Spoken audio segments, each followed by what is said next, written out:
તો જૂનાગઢ જિલ્લા ભાજપ કાર્યાલય સ્થિત સેન્સ પ્રક્રિયા હાથ ધરવામાં આવી છે ત્યારે પૂર્વ ધારાસભ્ય હર્ષદ રીબડિયાએ દાવેદારી નોંધાવી છે ત્યારે પાર્ટી કોઈપણને ટિકિટ આપે તો તેને જંગી લીડથી જીતાડીશું તેવું હર્ષદ રીબડિયાએ નિવેદન આપ્યું છે ત્યારે મારા સિવાય પાર્ટી કોઈને ટિકિટ આપે તો તેને ખભે બેસાડી જીતાડવાનો આશાવાદ ભૂપત ભાયાણીએ સેવ્યો છે તો પૂર્વ ધારાસભ્ય ભૂપત ભાયાણી અને હર્ષદ રીબડિયાએ દાવેદારી નોંધાવી છે।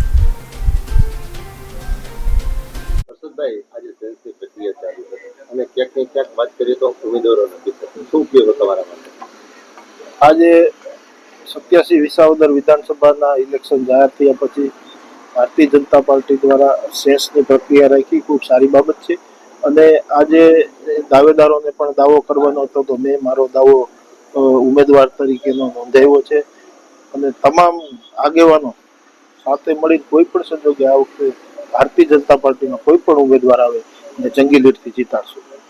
ખાસ કરીને વાત કરીએ તો જ્યારે ભૂપતભાઈ જ્યારે ભાજપ પડ્યા ત્યારે એને કમિટમેન્ટ પાર્ટીએ જો પાર્ટી ભૂપતભાઈને ટિકિટ આપે કે કોઈ પણ ને આપે અમે તમામ કાર્યકરો જંગી લીડથી એને જીતાડશું।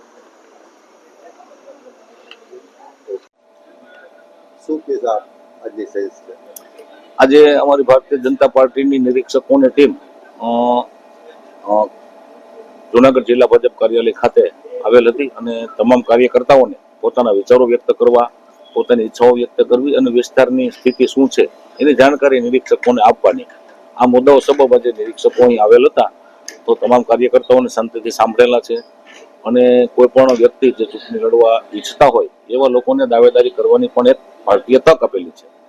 તો હું માનું છું ત્યાં સુધી મેં રાજીનામું આપેલું હતું તો પાર્ટી બધું જોઈને સારો નિર્ણય કરશે એવી અપેક્ષા રાખું છું। સાથે સાથે મારા સિવાયના પણ કોઈ ઉમેદવારને પાર્ટી કદાચ પ્રમોટ કરશે, કોઈ સિનિયર આગેવાનને, સારા આગેવાન, તો હું એને ખભે બેસાડી અને જીતાડવા માટે પણ એક સંકલ્પ કરેલો છે। સાથે સાથે વિસાવદર વિધાનસભામાં ન ભૂતો ન ભવિષ્ય એવી લીડથી આ ચૂંટણી ભારતીય જનતા પાર્ટી જીતવા જઈ રહી છે। ખાસ કરીને તમને કમિટમેન્ટ આપ્યું, તમે કમિટમેન્ટથી જ ભાજપમાં આવ્યા તો શું કહ્યું? ના, કમિટમેન્ટથી હું ભાજપમાં નથી આવ્યો, રાજીનામું દઈને આવ્યો છું। તો મને લડાવે પાર્ટી તો લડવાની મારી સંપૂર્ણ તૈયારી છે, પરંતુ કદાચ પાર્ટી મારા સિવાયને પણ કોઈ સિનિયર આગેવાનને ચૂંટણી લડાવી શકે એવું તો બનતું હોય છે। ચાલુ સીટમાં પણ લોકો રાજીનામું આપી અને અન્ય નેતાઓ માટે સીટ ખાલી કરી દેતા હોય છે, એવા દાખલાઓ આપણે ગુજરાતમાં જોયા છે।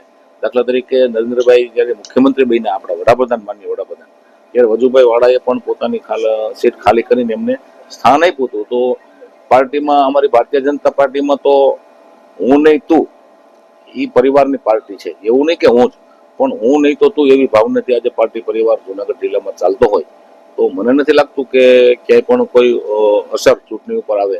પાર્ટી ગમે એને ચૂંટણી લડાવશે, એને હું ખંભે બેસાડી એને જીતાડવાનો છું।